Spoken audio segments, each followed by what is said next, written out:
মাঝে মধ্যে কিন্তু একটু ভালো মন্দ খেতে ইচ্ছে করে, কিন্তু সব সময় যে ভালো মন্দ খেতে ইচ্ছে করলে সেটা হাতের কাছে থাকে এমন কিন্তু না।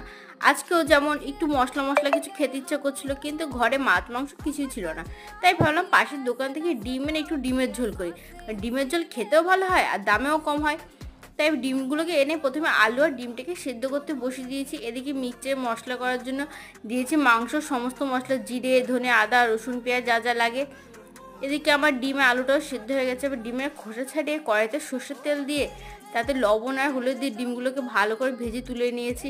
এবার ওই তেলের মধ্যে বেটে রাখা মশলাটা দিয়ে তাতে পুরো মতো লবণ আর হলুদ দিয়ে মশলাটাকে কষিয়ে দিয়ে দিচ্ছি আগে থেকে সিদ্ধ করে রাখা আলু আর ডিমটাকে দিয়ে ভালো করে কষিয়ে নিয়ে পুরো মতো জল দিয়ে ঝোল ফুটে উঠলে আগে থেকে কেটে রাখা ধনেপাতা আর গরম মশলার গুঁড়ো দিয়ে মিশিয়ে নামিয়ে তৈরি আমাদের আলুর ডিমের কষা।